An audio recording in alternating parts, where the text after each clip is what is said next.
Assalamualaikum warahmatullahi wabarakatuh. Alhamdulillah wassalatu wassalamu ala Rasulillah wa ala alihi wa ashabihi wa mawalah amma ba'd. Ibu-ibu, bapak-bapak, jamaah Langgar Winongan yang dirahmati oleh Allah. Kita lanjutkan ayat ke-64 ya dari surat Al-An'am. Terakhir kita membahas kemarin ya ayat ke-63 di mana Allah meminta kepada Nabi kita Muhammad sallallahu alaihi wasallam ya untuk mengatakan kepada umatnya peringatan dari Allah. Beliau diminta untuk mengatakan siapa yang menyelamatkan kalian dari kegelapan daratan dan lautan.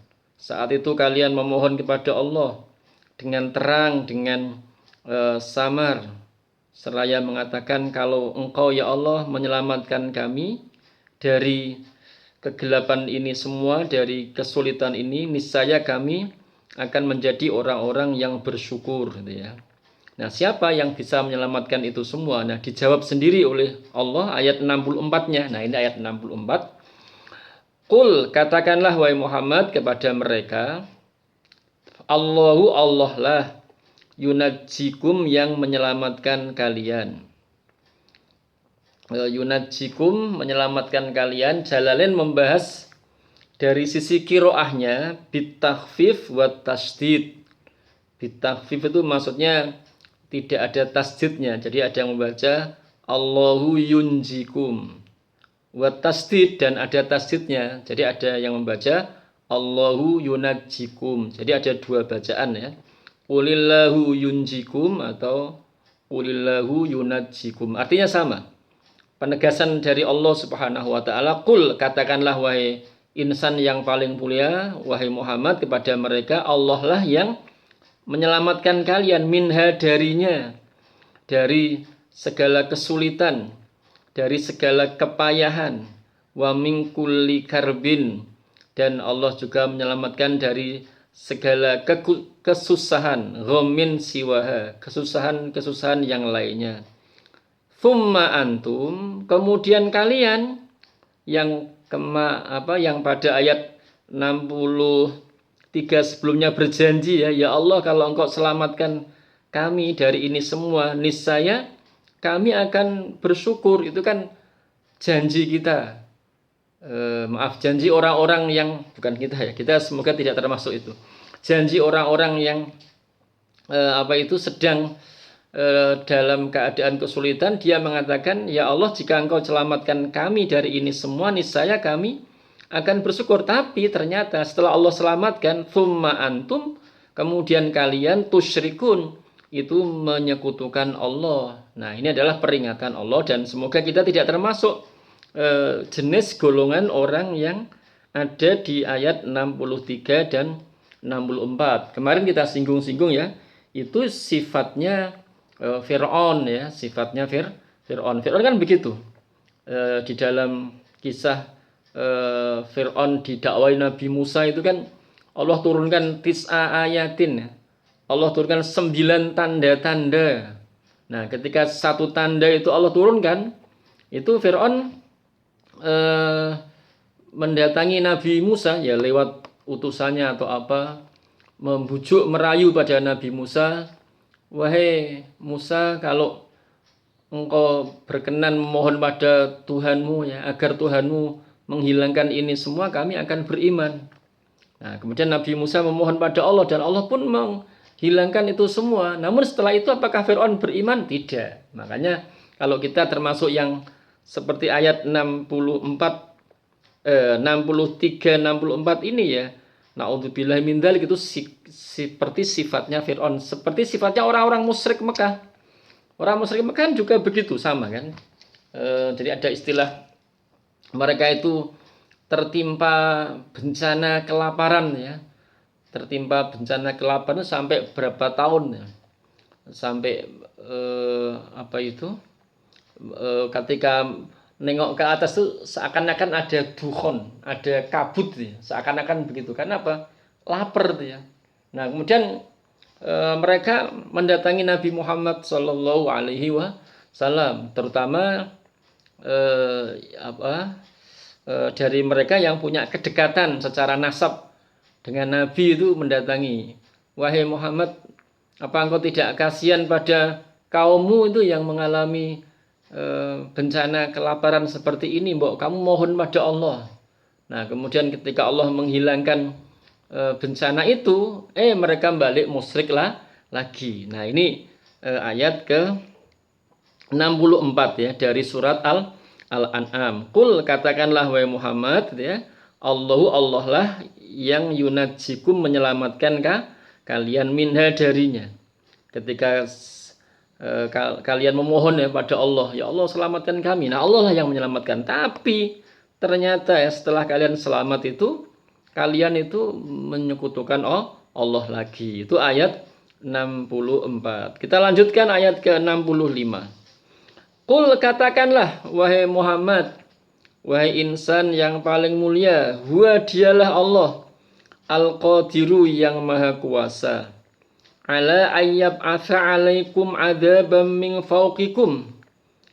Allah kuasa untuk melepaskan atas kalian azab dari atas kalian. Jalalain menyebutkan minas sama ya, azab dari langit, misalnya kal hijarah, seperti dihujani bebatuan, wassoihah ya, dan seperti ada teriakan yang keras gitu ya, suara yang menakutkan itu. Nah, itu kalau Allah menghendaki untuk menurunkan azab yang jenis seperti itu, ya niscaya Allah turunkan azab. Niscaya Allah akan turunkan azab. Nah, ini ketika turun ayat ini, itu Nabi mengatakan, berdoa pada Allah memohon perlindungan dari ini. Ya Allah, lindungi aku, memohon perlindungan kepadamu dari ini. Maksudnya dari azab yang Allah turunkan dari atas. Au min tahti arjulikum, atau azab yang datang dari aumin atau dari tahti arjulikum, di bawah kaki kalian. Tafsirannya adalah kal khosaf, seperti digilas oleh tanah, jadi tenggelam tanah. Tanah itu tanah itu apa, kayak ada lubang terus orang tenggelam di dalamnya. Nah, kalau Allah menghendaki seperti itu, niscaya Allah akan lakukan itu. Mudah bagi Allah. Nah, ketika turun ayat ini, Nabi juga sama, memohon perlindungan kepada Allah. Nah, au yal bisakum, atau kalau jalan menafsirkan yal bisakum itu yakhlitakum, Allah menjadikan itu bercampur satu sama lain, syiaan menjadi berkelompok-kelompok. Syiaan itu tafsirannya firaqon mukhtalifatal ahwa, kelompok yang hawa nafsu itu beda-beda. Hawa nafsu beda-beda, misalnya hawa nafsu kekuasaan itu saling menguasai itu beda-beda. Nah, sehingga apa? Nah, sehingga satu sama itu berperang. Nah, kemudian kelompok-kelompok yang besar itu ya, yang hawa nafsunya berbeda, berperang. Ya ibaratnya gajah sama gajah bertengkar ya, berkelahi, pelanduk di tengah-tengah mati. Nah, itu salah satu bentuk azab dari Allah. Nah, kalau Allah menghendaki seperti itu adalah hal yang mudah bagi Allah Subhanahu wa ta'ala. Aw yalbisakum syia'an, atau Allah menjadikan kalian itu bercampur-campur, berkelompok-kelompok yang hawa nafsunya beda-beda, terus saling berkelahi, saling berperang gitu ya. Wa yudhiqa ba'dakum ba'sa ba'dhin, dan menimpakan satu kelompok itu ya kepada sebagian yang lain,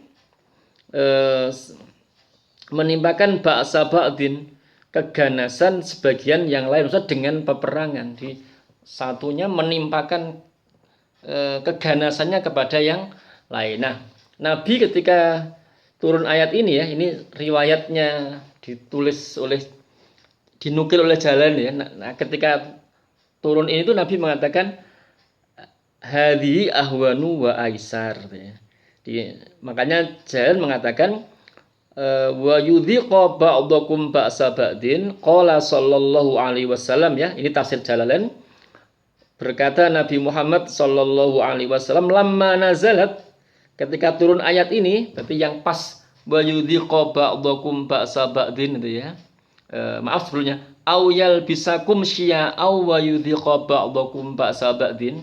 Allah menjadikan kalian itu berkelompok-kelompok yang hawa nafsu beda-beda terus saling berperang. Nah, ketika turun ayat itu, Nabi mengatakan hada ahwanu wa aisar. Ini azab yang paling ringan.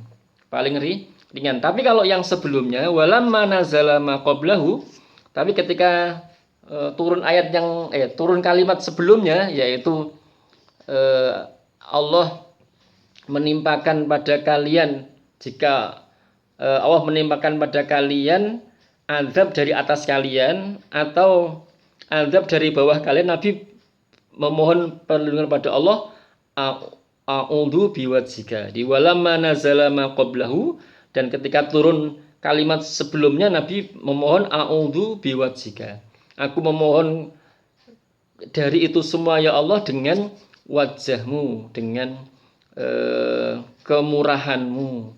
Rawahul Bukhari, diriwayatkan oleh Al-Bukhari. Kemudian Muslim meriwayatkan, ini masih jalan ya.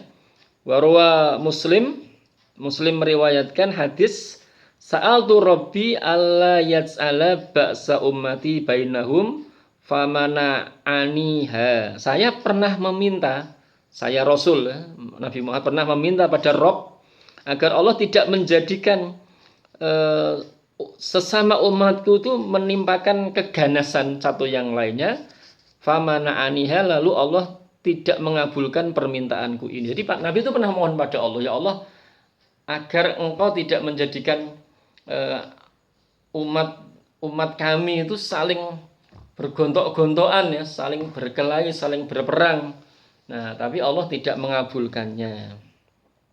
Kemudian wa fi hadisin lamma nazalat qala, dan dalam satu hadis ketika turun ayat ini bersabda amma inha kainat, ingatlah sesungguhnya ini pasti terjadi. Jadi memang itu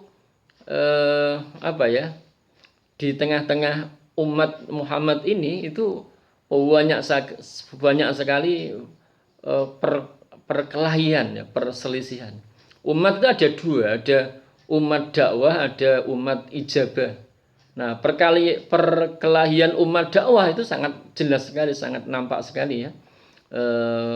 Bagaimana negara-negara yang menilai dirinya itu kuat gitu ya, itu negara utama. Di bawahnya ada negara-negara yang sebagai pesaing itu mesti berkelahi terus. Nah, ada beberapa itu jadi korban, ya. Misalnya persaingan antara Jepang sama Belanda itu kan ya, kita orang Indonesia jadi korban, jadi rebutan. Kalau sekarang itu ya kita itu jadi rebutan antara Amerika sama Cina. Saat ini ya, itu Amerika sama Cina. Cina sekarang ekonominya itu maju, nah dia berusaha untuk meluaskan pengaruhnya. Amerika yang punya pengaruh sebelumnya tidak mau. Nah, ini juga rawan. Itu memang ujian yang Allah berikan kepada umatnya Nabi Muhammad. Allah menguji mana dari kita yang berjuang, mana dari kita yang berjihad di jalannya, mana dari kita yang bersabar, dan menguji mana dari kita yang rela menjadi kaki tangan, menjadi antek. Itu memang di balik perselisihan umat bangsa yang hawa nafsu beda-beda itu ada ujian dari Allah, ada ujian dari Allah, mana yang tetap istiqomah ya di jalan Allah, mana yang jadi antek. Dulu ketika Belanda ke Indonesia itu kan juga begitu ya. Ada orang-orang pribumi itu yang jadi kaki tangannya Belanda. Nah, itu berarti dia tidak lolos ujian. Tapi ada juga orang-orang yang tetap berjihad di jalan Allah. Nah, itu memang dulu Nabi pernah meminta kepada Allah agar Allah tidak menjadikan di tengah-tengah umat itu saling gontok-gontokan. Nah, gontok-gontokan itu juga terjadi antara kaum muslimin itu kadang-kadang ada. Itu dalam sejarah itu begitu. Nah, Allah juga menguji kita. Mana dari kita yang itu mendamaikan antara dua kelompok yang berselisih, mana dari kita yang malah menimbulkan fitnah. Itu ya ujian dari Allah. Nah, baik itu kan ya. Undur, perhatikanlah kaifa, bagaimana nusarrifu, kami jelaskan al ayati, ayat-ayatku. Jalan mengatakan ayat-ayat yang menunjukkan kuasa kami, la'allahum yafqahun, agar mereka memahami perihal